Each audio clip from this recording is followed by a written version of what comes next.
Assalamualaikum warahmatullahi wabarakatuh. Bismillah, alhamdulillah, wassalatu wassalamu ala rasulillah Sayyidina Muhammad ibn Abdullah wa ala alihi wa sahbihi wa mawalah amma ba'd. Wa qala Allah ta'ala fil Qur'anil Karim, a'udzu billahi minasy syaithanir rajim, wa'bud rabbaka hatta ya'tiyakal yaqin. Shadaqallahul azim. Kehadapan seluruh ahli silsilah Thariqah Qadiriyah Naqsyabandiyah Muhajiriyah khusus guru kita pengarsa Abah Aus Syekh Muhammad Abdul Ghaus Saifullah Al-Maslul, semoga beliau dipanjangkan usia dunianya, ditambah-tambah kesempurnaan kesehatan jasmaninya, ditambah-tambah syafaat barokah dan karomatnya untuk kepentingan kita semuanya. Al-Fatihah. Bismillahirrahmanirrahim. Alhamdulillahirabbil alamin, arrahmanirrahim, maliki yaumiddin, iyyaka na'budu wa iyyaka nasta'in. Ihdinas siratal mustaqim, siratal ladzina an'amta 'alaihim ghairil maghdubi 'alaihim waladdallin. Al-Mukarramun, para wakil talqin, Teh Susi dan seluruh pemangku manaqib, juga ikhwan akhwat sedunia dimanapun berada yang saat ini sedang sama-sama gabung di manaqib online sedunia. Mudah-mudahan kita semua selalu diberkahi oleh Allah, segalanya semuanya selamanya. Berkati syafati karomati Abah Aus. Al-Fatihah. A'udzubillahi minasyaitonirrajim. Bismillahirrahmanirrahim. Alhamdulillahirabbil alamin, arrahmanirrahim, maliki yaumiddin, iyyaka na'budu wa iyyaka nasta'in, shiratal mustaqim, shiratal ladzina an'amta 'alaihim ghairil maghdubi 'alaihim waladdallin. Sering kita berdoa kepada Allah Subhanahu wa taala agar kita kalau wafat diwafatkan dalam keadaan husnul khatimah. Ya Allah, kalau saya wafatkan saya dalam keadaan husnul khatimah. Lalu apa sebetulnya husnul khatimah itu? Baik di akhir itu apa? Baik di akhir itu maksudnya adalah ketika kita meninggal itu kita dalam keadaan sedang ibadah kepada Allah. Nah, ini dijelaskan oleh Allah dalam Al-Quran surah Al-Hijr ayat 99. Allah Subhanahu wa taala berfirman, a'udzubillahi minasyaitonirrajim, wa'bud rabbaka hatta ya'tiyakal yaqin. Wa'bud, beribadahlah kamu, rabbaka, kepada Tuhan kamu, hatta ya'tiyaka, sampai datang kepada kamu al-yakin. Tafsir Munir mengatakan al-yakin itu adalah al-maut. Artinya ibadahlah kepada Allah kamu sampai datangnya waktu mati. Maksudnya ibadah artinya kita meninggal itu harus dalam keadaan sedang ibadah. Kalau dulu ya sebelum kita ditalkin, kita membayangkan mati dalam keadaan ibadah teh, mati dalam keadaan sedang sujud, gitu. Mati dalam keadaan sedang di masjid, mati dalam keadaan sedang baca Quran, dan lain sebagainya. Dulu bayangan kita seperti itu. Kalau dipikir-pikir, ya enak. Kalau misalnya kita sedang meninggal itu sedang di masjid. Bagaimana kalau ke masjidnya jauh? Seperti saudara saya tuh, sahabat saya ada di Amerika, sekarang sedang join di mos ini, Kang Rahman. Nama panjangnya Boyke Aditya Rahman. Ini dipanggilnya Kang Rahman. Ke masjid itu jauh, 1 jam. Bagaimana kalau misalnya kita ke masjidnya jauh? Atau kan yang namanya ke masjid tidak selamanya kita ke masjid. Paling ke masjid itu kalau mau sholat baru ke masjid.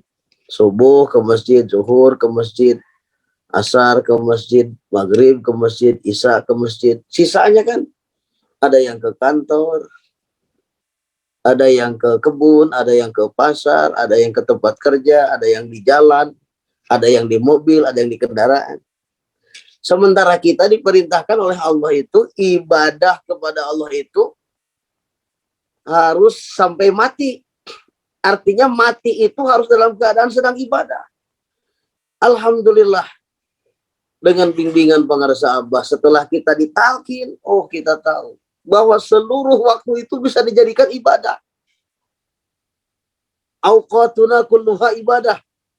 Seluruh waktu bisa kita jadikan ibadah asal dalam keseharian kita itu tiap waktu, tiap saat, tiap detik hati kita selalu sedang berzikir kepada Allah.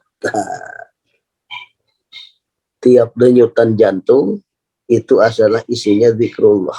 Tak, tak, tak, tak, tak, tak. Alhamdulillah, dengan talqin kita jadi tahu. Bahkan dalam kitab Tanwirul Qulub telah sepakat qad ittafaqal a'immatu, para imam telah bersepakat, inna a'malal jawarihi, sesungguhnya amalan-amalan jawarih, amalan anggota tubuh kita dari ujung rambut plus kutunya sampai ujung kaki berikut rorombehenan aja. Kalau ngerti rorombehan, Yesusi ngerti nggak tuh rorombehan? Dari ujung rambut sampai ujung kaki itu jawari. Diterimanya amalan-amalan jawari, amalan mata, amalan mulut, amalan telinga, amalan tangan, amalan kaki, diterimanya oleh Allah itu kalau dibarengi oleh amalan hati. Artinya ketika kita sedang membaca Al-Quran, ketika sedang melantunkan zikir, melantunkan sholawat, ketika kita sedang bersedekah, ketika kita sedang berjalan menuju tempat ibadah, ketika kita sedang duduk di tempat ibadah, akan diterima oleh Allah seandainya hatinya berzikir kepada Allah.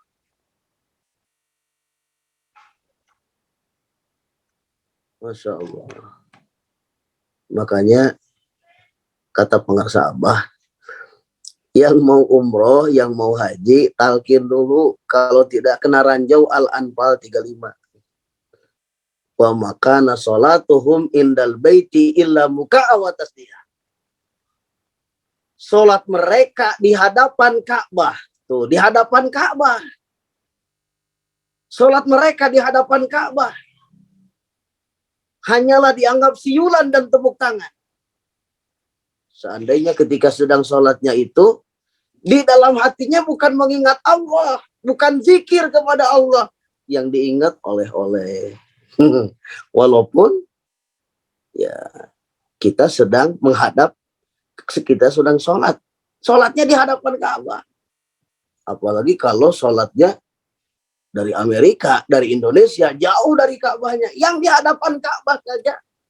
Kalau sedang sholat, hatinya lari kemana-mana, tidak berzikir kepada Allah, itu dianggapnya main-main oleh Allah. Pantas ada hadis Nabi, kullu syai'in laisa min dzikrillah fa huwa lahibun walahun. Segala sesuatu yang tidak ada zikirnya kepada Allah itu hanya dianggap main-main oleh Allah. Sampai sholat sekalipun, bahkan di hadapan Ka'bah sekalipun, kalau sedang sholatnya itu di dalam hatinya tidak ada zikirnya kepada Allah, itu hanya dianggap main-main oleh Allah. Masya Allah. Alhamdulillah. Kita mendapatkan kenikmatan yang sangat luar biasa dari Allah, yaitu lewat talqin zikir. Dengan talqin zikir ini kita mengenal bagaimana caranya supaya kita menjadikan seluruh waktu itu dijadikan ibadah. Kita sedang di mobil, bisa jadi ibadah. Kita sedang di dapur, bisa jadi ibadah. Kita sedang di sumur, bisa jadi ibadah. Kita sedang di kasur, bisa jadi ibadah. Kita sedang dimanapun, bisa jadi ibadah. Asal hatinya selamanya zikir kepada Allah. Jadi husnul khotimah itu ketika kita sedang wafat, kita sedang beribadah kepada Allah. Agar seluruh yang kita lakukan ini menjadi ibadah, maka denyutkan jantungnya selalu dengan zikrullah. Makanya yang belum talqin, bersegeralah untuk talqin.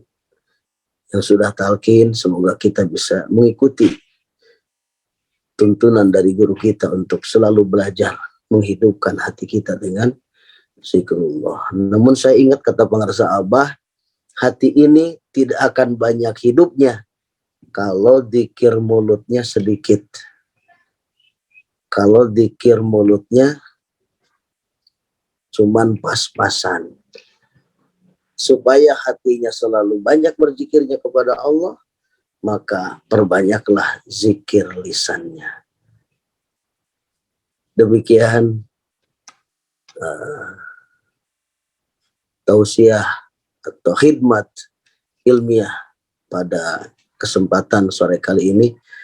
Terima kasih Teh Susi atas kepercayaan dan amanahnya. Semoga kita semua sama-sama mendapatkan keberkahan dan karomah dari Allah melalui guru kita, pengarsa Abah Aos. Terima kasih, mohon maaf. Bahagia semuanya selalu. Yes, jag-jag belejag, gorejag. Assalamualaikum warahmatullahi wabarakatuh.